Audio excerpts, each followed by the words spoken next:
મારી નામ મણિબેન.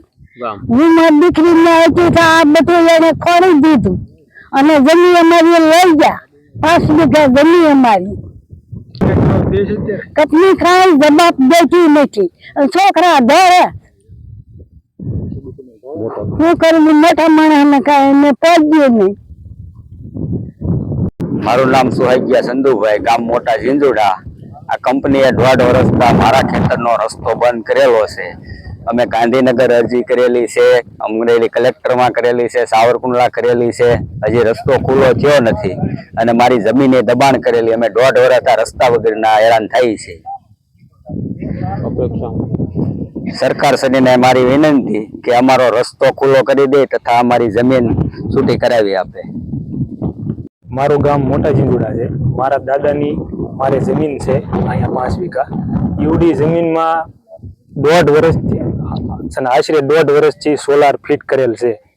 બળ જબરદસ્તીથી કોઈ પણ જાતના કાંઈ એને કાંઈ કોઈ વસ્તુ કર્યા વગરની આવડિયા જમીન ઉપર અમારી આખી આજીવિકા હાલતી હતી. અને અત્યારે અમે મામલતદારમાં આશરે 5 મહિના પહેલા અમે એને અરજી દી આવ્યા છીએ. એ કોઈ અહીંયા જોવાય નથી આવતું અને કાંઈ અમને કોઈ જવાબે નથી દેતો. હવે સરકારશ્રીને અમારો એ ન્યાય છે કે અમારી જમીન અમને પાછી અપાવે. આજ દેવા ગયા હતા.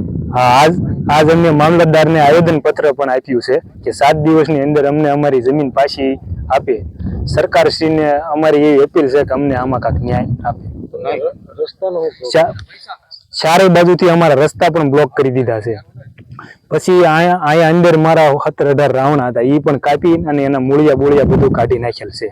ઈવડે એ ઉતારીને અમારું આવું ગુજરાન હાલતું એની ઉપર આવડિયા જમીનમાંથી.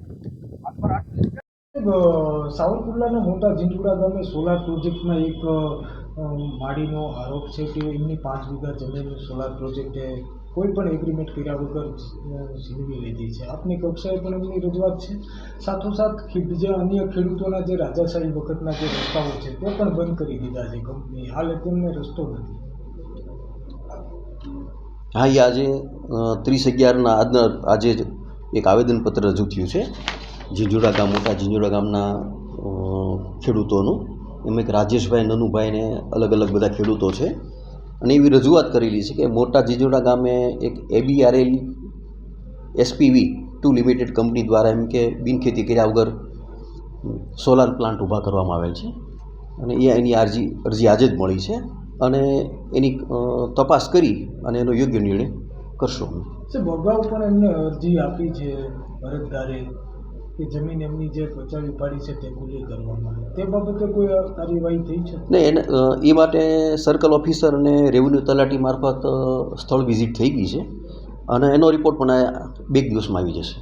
1 વર્ષથી જે ખેડૂતોના રસ્તા બંધ થયા છે તેમને લગભગ 1 વર્ષ દિવસથી અહીંયા કેસ પણ ચાલે છે. એટલે એક કેસમાં તો છેલ્લે નામદાર હાઈકોર્ટમાંથી કેસ રિમાન્ડ કરેલો છે અને એની કાર્યવાહી પણ શરૂ છે. એની મુદત હવે નેક્સ્ટ મુદત એમની પણ 3જી તારીખ આપેલી છે. એટલે 3જી તારીખે સાંભળીને એમાં પણ યોગ્ય નિર્ણય કરવામાં આવશે.